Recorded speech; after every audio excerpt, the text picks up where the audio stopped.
Welcome to JoeFest 2025. We have the Bad Buddies Studios panel with Harvatine and Thank you, Seth students. John.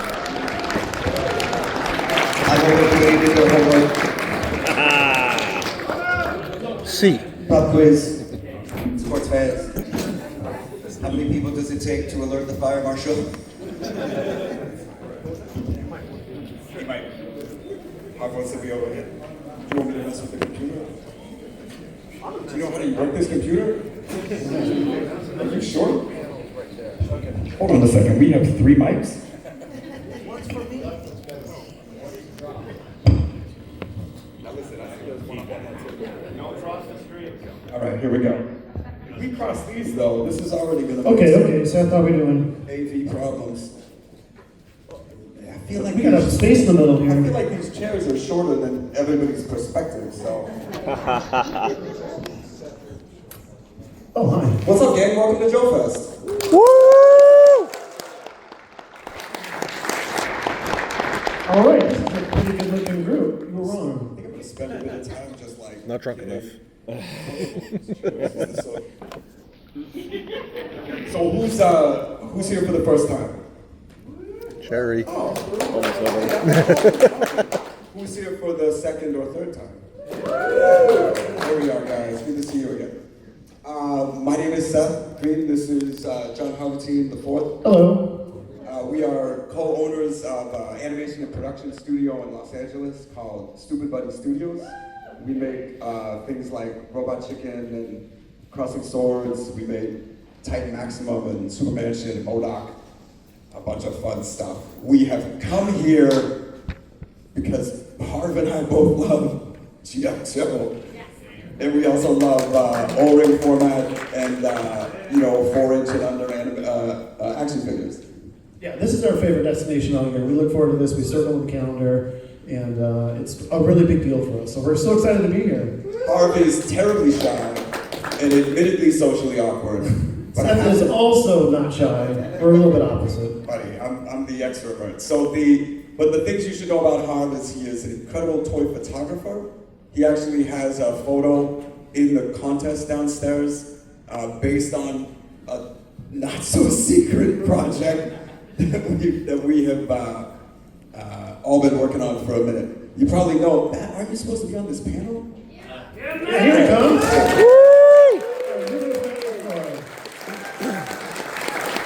You know what I'm going to say? Mathew LeCroy, everybody. Everybody knows Mathew LeCroy. Hometown hero, G.I. Joe super maker. So I met Matt because of Strike Force. I bought all those figures through the Big Bad Shop. And I was like, oh, look at this guy making brand new O-ring stuff. And we talked about this a bit because you made such specific improvements to the format with the wrist, also the materials, soft but still very firm materials, so it all held its friction, the boots, the neck improvements. I was like, oh, this guy's doing good stuff. So we actually got together about a project that we're working on at SBS called the Clean-up Crue, which is, I think we've already got bed. But this is an animated pitch. We actually haven't even taken it out yet because we're still trying to look at the possibilities of private funding. Making TV these days is terrible. It's really not a lot of fun for creators right now. I'm not gonna give you guys a lecture on corporate consumption or the end game of capitalism. Just to say that we're making our own stuff. And that's probably what we should start with, right? Like we have Clean-up Crue loaded up. Yeah. Okay, so we showed this last year. LeCroy built all the toys for it. It's pretty self-explanatory. This is a show that we're gonna make. What if we? Oh, do you guys want to see it? Yeah! It's only like 2.5 minutes long. So maybe what we do, we'll turn out these lights. Yeah, don't anybody get weird in the dark, all right? No I promises. know this is a borderline R-rated event, but there's still a lot of kids here, so be cool. Also, if your kids are in the audience, they're going to learn some new language. Be advised. Swahili. Can you guys see all right? Okay. let's play it then. Okay, we're gonna take, whoops, I moved it. That doesn't add up. The victim is so boring. The most exciting thing about him is his framed poster of the band Train. He's like if a band's plea came to life. And yet someone was still angry enough to mail him a bomb.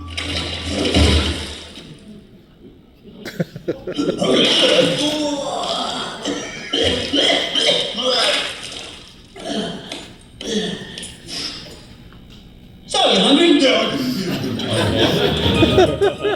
Hope you brought your umbrella. Fucking pigs. Chunks all over the place. They treat us like goddamn janitors, minus the job stability, pension, and health benefits. Hey, my guys don't care about shit like health, Olivia. I offer better perks, like second dibs on any blood-stained appliances found at the crime scene. Speaking of which, dibs. There's no blood on that computer, Dusty. Guess we're gonna have to dispose of it now. Wait, that sticker on the cover, it's a pair of novels. The victim must have been into NFTs. RBI. There's a lot of money in NFTs, and where there's money, there's motive. We're not here to investigate a murder. We're here to clean one. I don't see why we can't do both. Because we're not being paid to do both. No clean, no green. I hope you slip on the dick. When you first done this, Sorry I'm late. I was drinking milk and I must have gotten lost in the milk. milk, that's creepy. Ugh, milk. What's wrong with milk? I love milk. Gross, you love milk? I won't apologize for loving milk. Stop saying milk. Habitat, do you think you can get us into the victim's computer? It's got a biometric lock. I can't get in without a fingerprint. Take your pick. Looks like I'm a guy who's big in the nouns community. He can delegate over 50 of these little fellas. Some sort of schoolhouse rock out too. What proposals was the victim voting on? Nouns community garden, outfitting Southway 7s with wind-resistant novels. Wait, a few days before he died, the victim used his delegation to block a fork. Many students have got to block the shit out of that. Fucking arbitragers. The victim blew up their payday, so they blew him up. You say some cartoon cool guys killed him over cutlery? Now all we have to do is find out who was behind the fork. Oh, I thought you guys were here to clean. We are. We just took a quick break to solve your case, birthday. Actually, my name's Kevin, and I threw up because I have Crohn's disease. You're doing a great job, Kevin.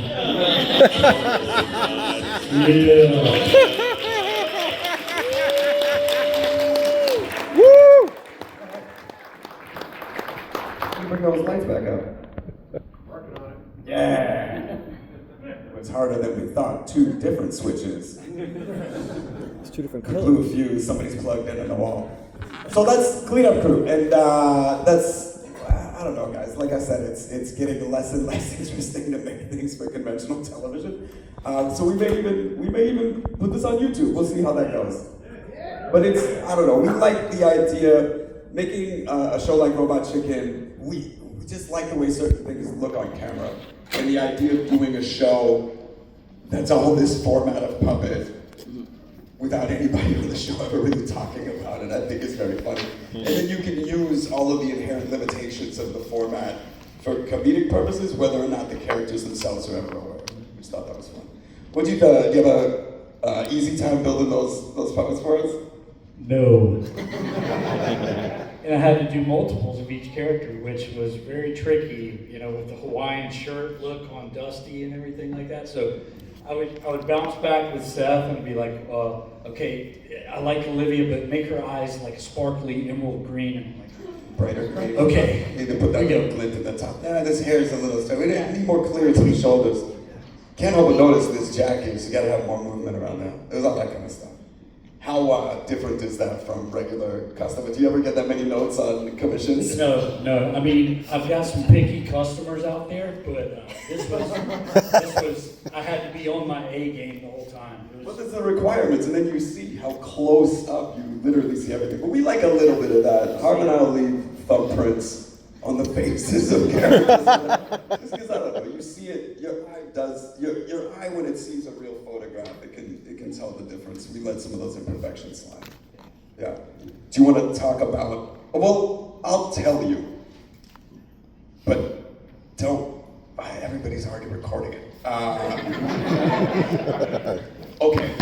So we made a sketch on Robot Chicken about a guy who joins G.I. Joe.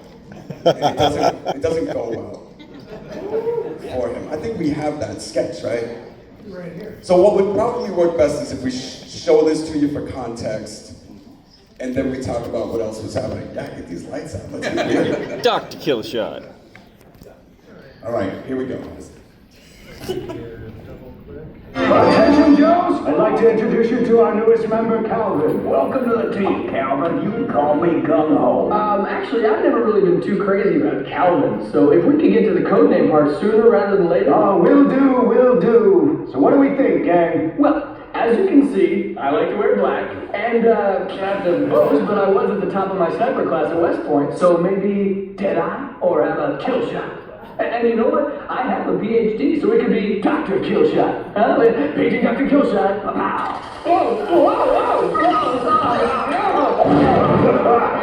Looks like someone had an accident. Way to go, Fumbles! Fumbles! That's perfect. That settles it. Welcome to the team, Fumbles. No. I'm an insanely talented sniper. I'm a doctor, for God's sake. Did everyone hear that? It's Dr. Fumbles. Cancel out who's gonna the new guy first sometime. No, wait, not Fumbles. Come on, you can call me Sure Shot or Trigger Man.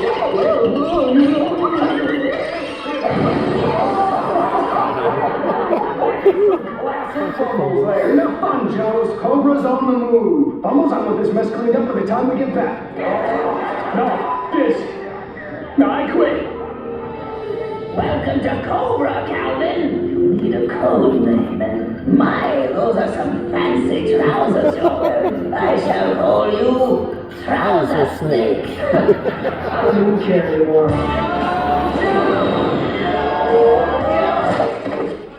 Wind 3.8 miles southwest, mark velocity 7.8 kilometers per hour.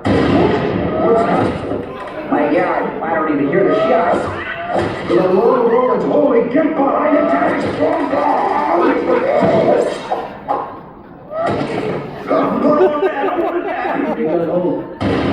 Hold that dog.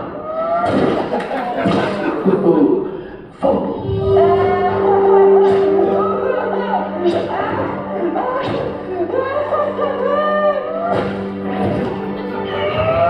Come on, DJ. It's Tom. Is he gone? You motherfucker! You killed everything I love! Take me to! No, you live with it. Great job, Trouser Snake. It's Fumbles. It was always Fumbles.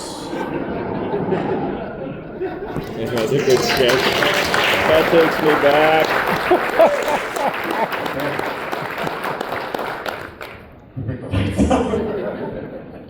So, as you can imagine, a very divisive sketch. But because we're into toys, we wound up having like a 2-year-long conversation with Hasbro about whether or not they were going to make a San Diego exclusive of Fumbles. Because we'd had some success with this. We did a Robot Chicken Masters of the Universe set with Mattel, where we did Molar, the attorney and dentist, based on the sketch from Michael Leah Black. And they made a set that had a Skeletor with a missing tooth. So we go to Hasbro, we're like, look at this, they did, 10,000 SKUs, San Diego, it's an exclusive, we signed them all. Look at this. And they're like, okay, maybe Fumbles. And so they got as far as like mock-ups, like what the card would look like. And they were having meetings with them, and like one of their heads of whatever comes in, it's like, I felt like it was important to tell you this to your face, because it's gone on so long, we can't do this. And we're like, why not? And they go, well, your character's a murderer.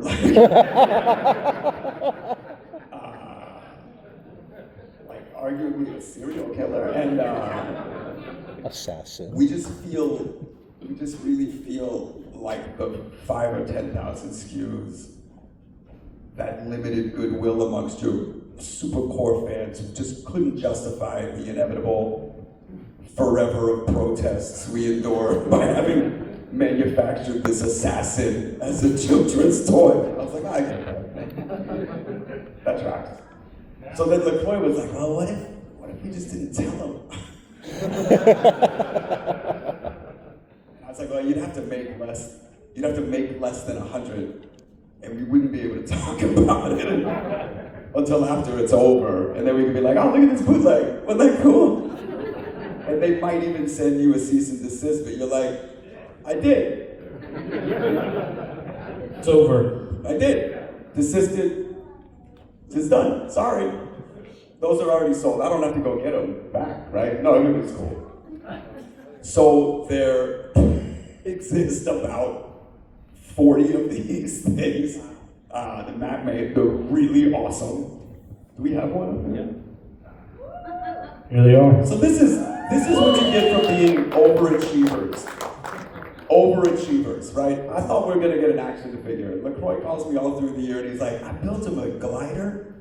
I'm like, what? It's like, we're doing a super pack with a glider. Wow. Oh yeah, we signed all of these too, just to, make it official. So Anthony over here, my buddy, he did all the gliders. So everybody knows him. There's no one's anonymous at this con. Yeah. So yeah. There was also one with a surfboard, but I think those all got sold out. Those didn't last long. Of course not. So yeah, that shouldn't be up here. I don't know. It's crazy. But I do have to. I do have a special gift for somebody. If Ed Schumacher's in here. Ed. He's probably still running the booth. Oh, there he is. Come on up, buddy.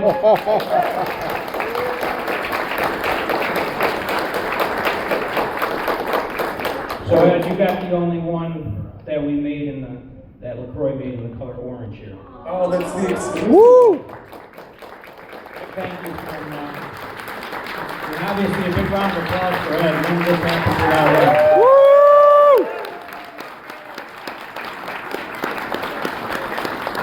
So thank you. Yeah. We had to do a raffle. There has to be a lottery, guys. There's so few of these that not everybody can get one. And so what we've devised is some kind of ticketed system. Is that correct? Yeah, so we have 40 of them. Everybody who is interested, raise your hand. We're going to have to hand out tickets. I think there's more than 40 just in here. All right, this is definitely going to be a ticket thing. Yeah. And after, if your number is called, you'll have to come down to our booth, number 19, and pick up a toy and give us money. Number 19. I did want to say the back of the package, you'll find a lot of little Easter eggs. Me and Matt came up with here. The list of the. See, this is another reason that they're like, well, he's literally got a kill list, and I was avoiding that word, man. I feel like these are bad ideas. Oh my God. Selected targets. Selected targets. Selected targets. Selected targets. Oh, there we go. That's the Top Gun lingo. I was going to go with those who have been fumbled. And this QR code on the back, everyone was super impressed by that for some reason. It's super easy technology. Anyway, it brings you right to the YouTube video. Nice. And yeah, that's it. Anyway, thank you guys for letting me help you out. Of course. Woo! I mean, we love monologuing, but we should probably just let you ask questions. People have questions? Does anybody have questions? Something you want to know? Something you want to hear about? Something you want to say? Oh my God, this is straight up Chuckles back there. What's up, dude? Nobody cosplays Chuckles. I love seeing that. So if you have a question, stand up so we can see who you are and we can address you that way. I see her. Over there in the scarlet shirt. What's up? Hey there, what's going on again, Mr. Green? Oh, hey, how's it going?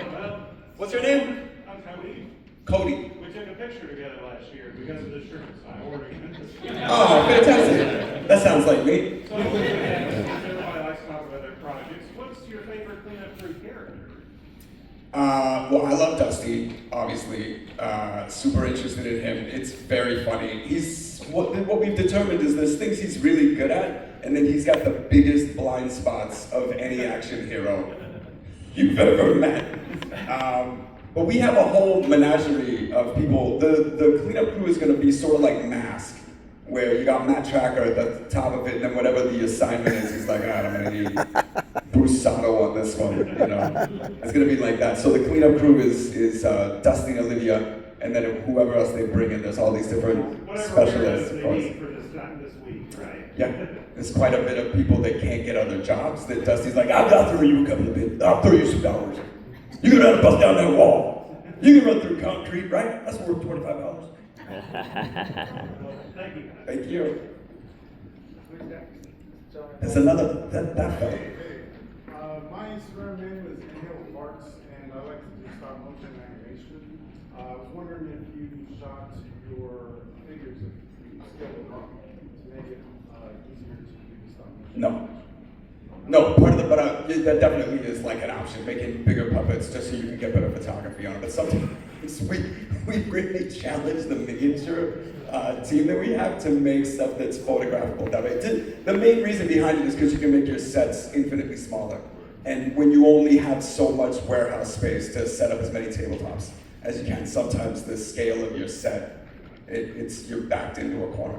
But especially with the Joe figures, we would try to shoot them as raw as possible, and I kept challenging our animators. You can see, even in the Fumbles skits, they had better at it, but the puppets still have all these big rigs, like they shattered them to make rigs inside of them. And I don't know, when we did the Cobra office, we just used raw figures and put like sticky wax in them, the whole position. I think it works better. It's funny, it's more funny visually when the characters are sort of aware of their own mobility limitations. I think that's fun. But there's what's the Recall, Operation Recall. I think they're gonna release their 2-ups as well. Another question? Sierra? Yes, miss? What do you? Harv, since you directed the entirety of Clean-up Crue, can you talk about what that was like? Well, sure. Yeah. What were the challenges you had doing while directing the Clean-up Crue? Yeah, challenge. Well, you know, it's actually a little bit what you're just talking about. I also really love the smaller scale. I think it's really fun to shoot things that have limits and you can't necessarily go too big with them. So I think the challenge is having the animators work with just really small figures and having them emote. And one little move and it just goes there and they have to pull it back. So it kind of slows them down a little bit. Lighting is a little bit of a challenge too because the space is so small, so we got to get in there a little bit tighter. When we do Robot Chicken, the figures are much bigger. What's that? 8 inches? Yeah. So this is a smaller scale, but then like what Seth was saying, the sets are much bigger, or the sets are smaller, so we can expand a little bit, which is nice. So you really pushed for cinematic lenses and lighting. Yeah. You're talking about making it look procedural. We all love stuff like CSI and very procedural shows. And you're like, oh, what if we shoot this with the lens flares? And so the fun on it, you see Dusty and his little bobblehead and it's a dramatic background. Yeah, so the background's really dramatic, and then a lot of the blood kind of felt real. So with the characters, it feel really silly. So that's the kind of contrast we're going for. Did you find anything particularly challenging? Well, I don't want to say the puppets were challenging because LeCroy made them, but the good ones though. No, they're challenging because they're O-ring and they're really small. So I think working on such a small thing with the puppets is a little bit harder. But your tooling is strong. We didn't have like all the O-ring, the hip system, everything stayed. Yeah, they hold their pose. Yeah, I appreciate it. Any questions? Any other questions back there? Gentleman in the front. How long from concept to filming it all to editing does a typical clip take? It just depends, really. I mean, cause like when we're working on Robot Chicken, we'll do 5 episodes at a time. So you're breaking like 80, 100 sketches at a time, and then you put them all up on stages, and they sort of take that amount of time. So it takes with Clean-up Crue. We started talking about this thing. It's at least 2 years ago. We started talking about it, taking pictures and stuff, and then we were already talking about it before JoeFest last year. So how long is that? I don't know. It takes a while. It depends how ambitious your schedule really is. The shortest, it takes like 6 months. Okay. That sounds about reasonable. 6 months, right? If we were really flying, and we had come on with the designs and the scripts and the boards and the record, we'd have 6 months by the time we were done. Yeah, and on stage, we probably were shooting it for, maybe it was a month or so. Yeah. Because we do about 10 seconds a day on a good day. So even at this particular iteration, we could say it was like 7, right? From the time we started writing that this sounds piece about right. with an actual budget, it's about 7 months. That's fair. That woman over there in the corner. Hi, you have a really recognizable voice no matter what you do. Do you have any advice for someone who is trying to go into voice acting? Don't quit. Helium. Actually, like, to be a good voice actor, you gotta start by being a good actor. So like, study acting a little bit, make sure that you know how to emote genuinely without feeling like you're pushing. But voice acting professionally, it's so, everything is so hard to break into. But you know where I'm seeing a lot of success is people just doing their own stuff, right? So if you're on YouTube, if you're on the internet, gaining your own kind of brand. Just do your thing. That's all anybody's looking for. That's the truth. Nobody's out there going, who can do the thing that's already being done, right? So I hear people pitch me voices that have already become popular, and I'm like, unless you're gonna try and pick up the legacy Bugs Bunny job, there's no reason for you to work this, unless it's helping you develop your own instrument. But there's, today, now more than ever, you showing people how you want to be seen is your best path. Because you show people and they'll either dig it or they won't. And that's kind of the hard rules of the game, is they're either going to dig it or they won't. You step out on stage, you're like, this is my thing. Some people are going to be like, I dig that. Somebody else will be like, you're terrible! Why would you do this? You know what I mean? And you got to be able to take both ends of that. That's my advice. Don't quit. Get out there and do your thing. Find people that want to do it too, and don't listen to anybody else that says you can't. Yeah. That's what I found these guys. I was like, let's make a show about action figures. And they're like, I don't know. Yeah, what's happening, man? What happened with the Scott Evil character with Nirvana? Why did they make you change the shirt? Nirvana didn't like about You talking about the McFarlane toys? Yeah, the Scott Evil shirt had. I think that was I think that, so we got clearance to use the shirt in the movie. Right. And I don't know if McFarlane signed whatever the deal was. I don't know if they sold the licensing. But they never intended to show like a crisp picture shirt. Right. But there's like 4 different variants on that toy. Because of the necklace, the first necklace had a gun, and they thought it was, somebody at McFarlane thought it was in bad taste to have the gun over a Kurt Cobain shirt. Oh. We weren't in the movie, guys, and I was the biggest advocate. They wanted to do a shirt, in the movie they had the dates, like his birth and death dates. I go, I'm never gonna wear this. I'm never gonna wear this. Kid who likes Nirvana is just wearing the Kurt shirt. And he's like, yeah, he's dead, deal with it. He's not gonna, and then, I don't know. The answer is I don't know. I'm sure it's some business affairs guy who's like shitting his pants after pressing something went out, afraid that Courtney's gonna sue him. I don't know. Who knows? Nobody called me. But I have all the different versions of it. I still have too many of them in a box. That gentleman right there. I think the highest I've seen that go for is like $30 and it's autographed. Was Fumbles the figure in the show? What was that? Frankenstein? Was that a Yeah, we put this, was it the modern, it's like the 25th anniversary torpedo. I think it's repainted. And that was what they were pitching us at Hasbro too. They're like, oh, we got all this tooling. All right. I was like, great, let's do it. They're like, just the problem that this guy's a serial murderer. That does sound prohibitive. This gentleman in the front in blue. I've been bouncing back and forth between 2 questions. In honor of Fumbles, I'm just curious, if you guys were in G.I. Joe, what would your code names be? And what would you choose for your specialties? And you can't pick Fumbles. No.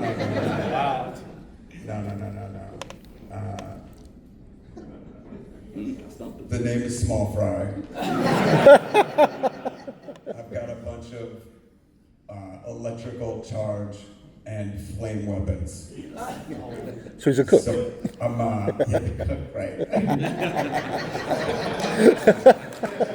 Nice. Small fry. Peeling potatoes.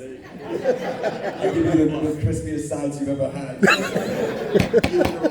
What do you got, buddy? What do you got? Why can't it rhyme as good as Roblox? Oh man, I don't know. I guess it'd be nice to be like invisible or something like that. So maybe it's Casper, but spelled legally different.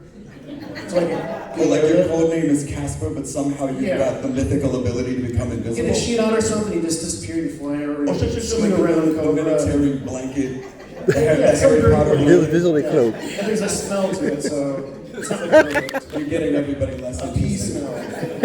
Really, people are very behind you, and then you start talking about, okay, we'll stop there. You're way off topic. Casper shit. I do like Casper though. That's fun. Casper and he's the. My code name is Scorched Luau. Yep. The rest is classified. Redacted. Nice. I heard he buried a man and cooked him underground. Good. Gentleman over there in the black hat. Two things. One, the giraffe bit. Yeah. It's one of the most unironically funny things I have ever seen. Thanks, man. You are a genius. Tell all your friends.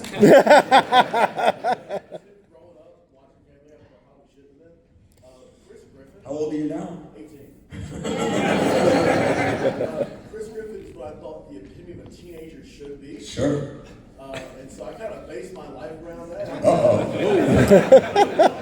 You should not take advice from that character. Somebody call DFAS.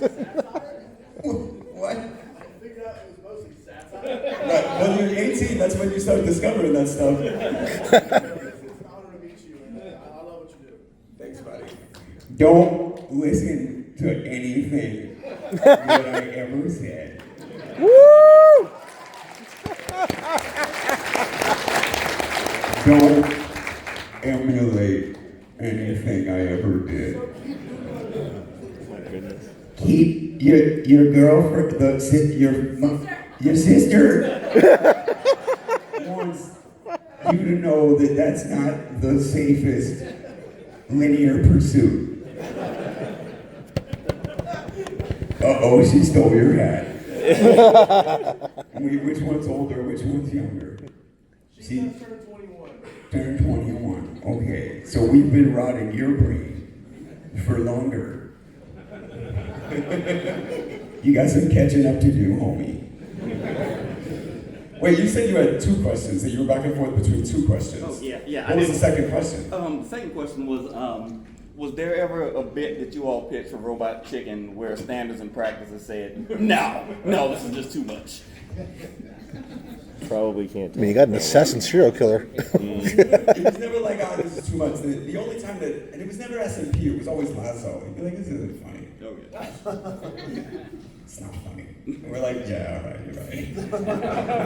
Oh, I should also tell you, the Black Stallion skit. Yeah. I quote that one at work all the time, and my coworkers love it because I use the most. I'm a web designer, and one time they were talking about, okay, we're doing this new site, and I feel like we need to go with something brighter because these dark colors just aren't working. Racist.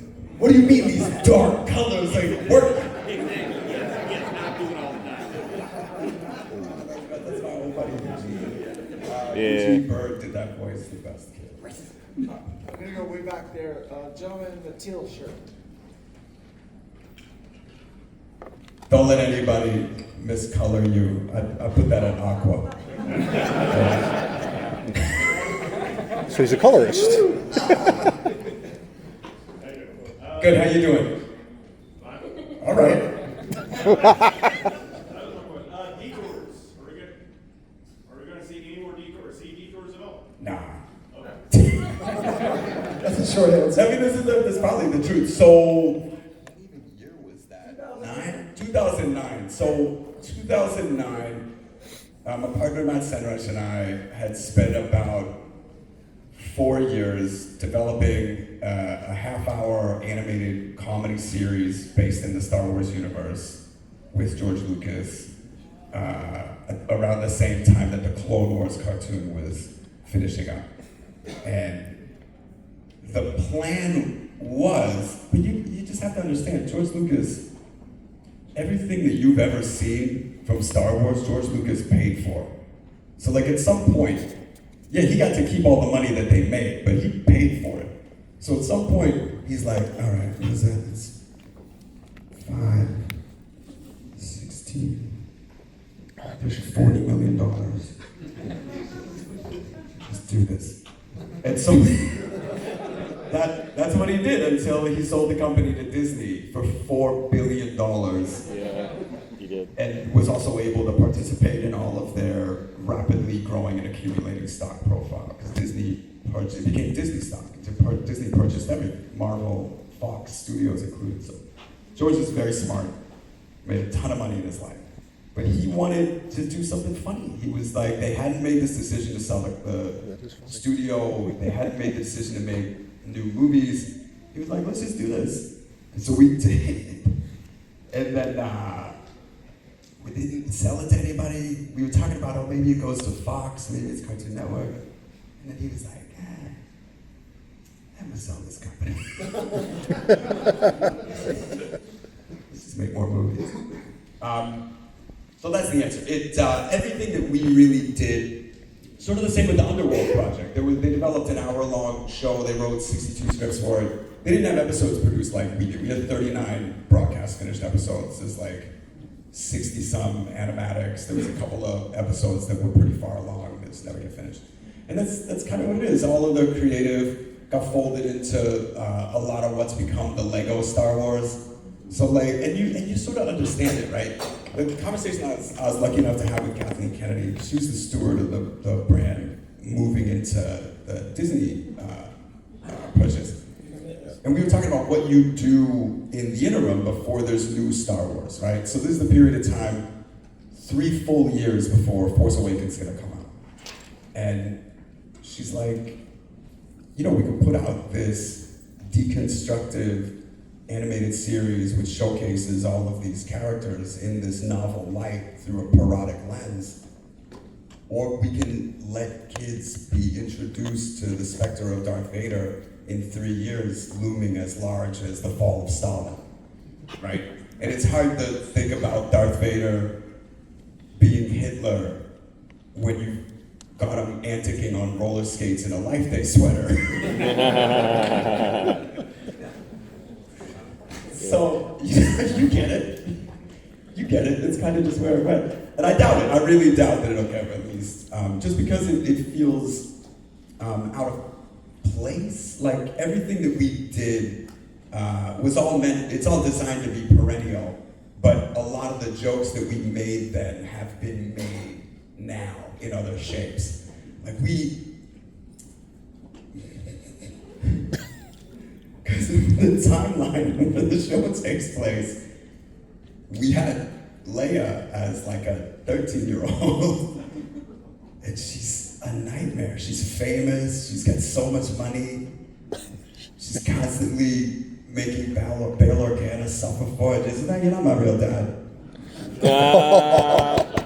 She's got decoys, all the decoys, they're terrible. We had her like somewhere between Paris Hilton and Lindsay Lohan in the show. And I could see it. There was something Kathy wasn't telling me. And I figured it out when I saw the Obi-Wan show.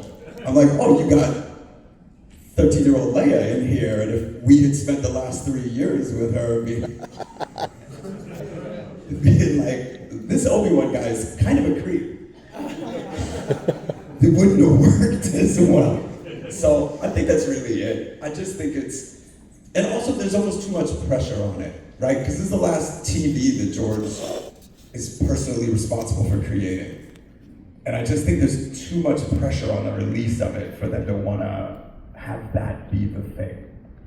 I don't know. I'm not in there at that level, guys. I luckily am not saddled with those major high-level multinational supercorp decisions that affect everything from pharmaceuticals to electronics. I'm just making these TV things. Seth, a quick question. Did George like it? Was he a fan of it, or did he hate it? Yeah, one of my greatest honors is that we spent the last 4 years of that guy's professional career making him laugh every day. Every day. Yeah. Yeah, so if nobody ever sees the show, guys, you cannot take away the fulfillment of one of my greatest childhood dreams. All right, gentlemen, way back there in the blue shirt. You, yes. Well, I was going to ask about detours, but instead I want to ask, how does it come about approaching George? Be like, we want to film you just going off on Mara Jade.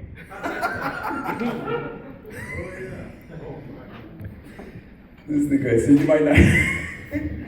There's a clip on YouTube of George Lucas triple smacking writer Zeb Wells across the face. Zeb Wells, you might know as the third credited director of Deadpool Wolverine. No big deal. When I say that we assembled an all-star crew to write that show, we really did. Like, there was a lot of very smart, talented people in that room. So, for like 3 straight years, about 3 times a year, we would have 2-week conferences up at Skywalker Ranch, and we would spend all that time working with George and breaking these episodes. And then we would all go away and write the scripts, to look over the scripts, but we had those 2 weeks of just ideating. And the first time we did it, I was like, hey George, everybody wants to take a picture with you. And he's like, so we all go outside on a veranda, and we look like a soccer team. And I'm like, well, I'm gonna get down like this and at least make this picture interesting. And so the next cycle comes through, I'm like, George, everybody wants to take a picture. And he's like, all right, well, you know the drill, go up by the fountain. Everybody's like, and I was like, well, I'm gonna get down here like we just won the championship. And so the next cycle comes around, and I go, George, listen, everybody, the first day, I go, George, everybody's gonna wanna take a picture with you at the end. And he's like, here's my pitch. Instead of one picture at the end with everybody, let's take one solo picture a day with each one of these writers so that they can pick a pose. How do you feel about that? He's like, yeah. This is what I discovered about George. You gotta ask him. You gotta ask him shit. Everybody's terrified, and he doesn't want to know, like, what do you, with this Kyber crystal, was it different? You just can't, he don't want to talk about any of that. But if you're like, hey man, can we do a pose like with Kennedy looking out the window, like, and he's like, yeah. We wanted to, this is how cool he is. We wanted to, one of my buddies is like, I want to take a picture with you like we're playing chess, and he goes, come upstairs, takes us up to his office, where he has the actual deject table from the movie, all the original stop-mo puppets on it. I got a picture of him and my buddy, like they're both playing it. So that's how that happened. We would just ask him stuff, and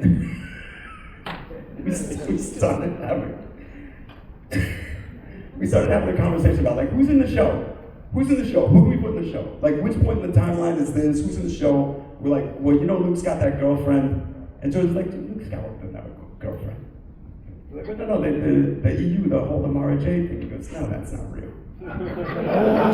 Oh boy. And I was like, what are you talking about? Isn't that? And he goes, this is a Jedi. No attachments. No attachments. No Jedi has attachments. Luke doesn't get married. That's just not real. And I was like, so you think that Luke never evolves beyond that idea? He always adheres to this old, very didactic sort of theology. And he's like, at least in the way he lives. These are not direct quotes, it's like 10 years ago, but it was really like, that's just not a thing. Luke Skywalker's a Jedi, he remains a Jedi, he's not gonna get married. He's not gonna get married, I'm sorry. You know what I mean? And so then we were like, can we do a bit? Can we do a bit? Can we just have this guy? Will you just yell Zeb out of the room? Yell him out of the room? And he's like, yeah, all right. So then we shot this bit, and we get it right, and nobody expected the slap. That's what's so great about it. You see me almost fucking break. I'm like, oh my God. I turn away from camera, I'm like, sorry, George, I don't know how that. Because Zeb gets in there, and he just triple smacks him, because so fast, too. The man is fast. And Zeb shouts about the door, the electric door closes. It's the best. I love that stuff. You know why I'm most proud of those kinds of things? Because I've had a generation of kids tell me that they figured out that George Lucas has a sense of humor, right? The way he's presented is so beyond, like he's not a real man. Like, he doesn't laugh at stuff. He doesn't have a pair of house slippers or something. And we love getting to show that, getting him to play, celebrate all this stuff the same way. It's just overwhelming, right? It's very hard to relate to the idea of being a single individual was like as iconic and stuff. And I had this realization like that, because I'd met him like 7 times before he ever remembered. And I figured out that I had to make a better approach. Because every time I approached him, I was like, "Will you inside the brim of my head?" I'm small fry. He wasn't trying to talk to me. So, but that's how that happened. We just had him alone for years. And eventually we wore him down and got him to do very silly things to us with us. So we don't have much time left. I'll ask one more question. Who wants the last question? All right, you got the last The back one. in the back there? Oh wait, in the front? It looks like there's gonna be 2 questions. Who's at the back?